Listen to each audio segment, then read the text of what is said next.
Viename iš reportažų rodėme, kaip pasigaminti iš maišo, štai tokio maišo pasigaminti fotelį. Šį kartą parodysime, kaip iš tokių dviejų maišų pasigaminti lovą. Reikės 2 trikojų ir 2 ilgesnių baslių. Taip, prieš darant trikojus aš šiek tiek apsitašysiu šitų baslių galus, kad man lengviau būtų konstruoti ir šiaip jie kad stabiliau stovėtų, įsmigtų į žemę.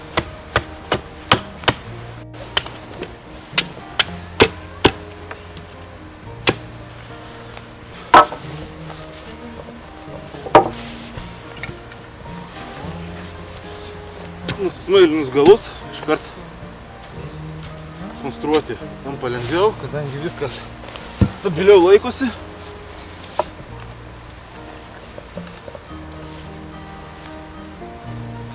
Dabar čia susirišam su virvute.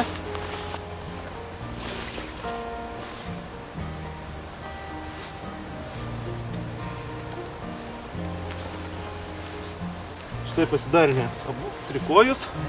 Dabar beliko, kaip ir fotelyje, prasipjauti čia maišus ir užmauti ant mūsų 2 ilgesnių karčių.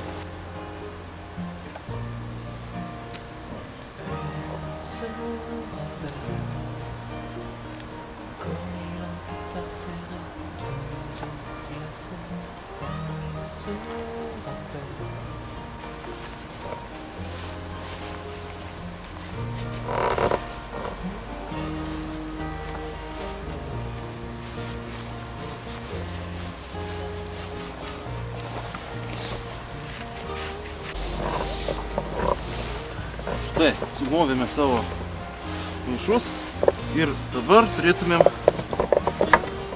štai šičia vat prisirišti.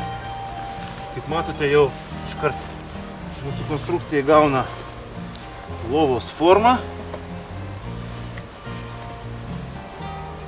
Gal nebus ypatingai patogi, bet geriau negu nieko. Pernešam dar priekį.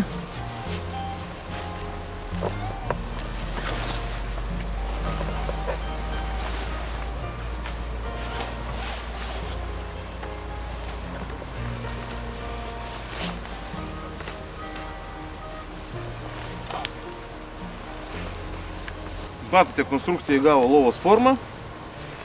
Galima šitos kampus pririšti. Bet tai nebūtina, jeigu teisingai viskas atlikta. Trikojai stovi įsmeigti į žemę. Iš esmės dar galima būtų pasidaryti įdubą su peiliu, kad atsistotų tiksliai į vietas. Ir galiu parodyti, kad tai iš tikrųjų veikia. Štai matote, tikrai po apačia oras, nesiliečiu prie žemės. Puikiai telpu. Aišku, komforto didelio nebus, bet jeigu nėra iš ko rinktis, tai tikrai yra neblogas variantas. Ką dar prie šito dalyko pasakyti? Kad tokį pasidarius, tokią konstrukciją, tokią lovytę, po kokią nors pašiūrę, įkaitinus akmenis lauže, pasidėjus po apačią, po erdme, kuri yra po maišais, geras 3-4 galbūt valandas turėsite spinduliuojančią šilumą iš apačios. Tai tiek apie lovą iš maišų.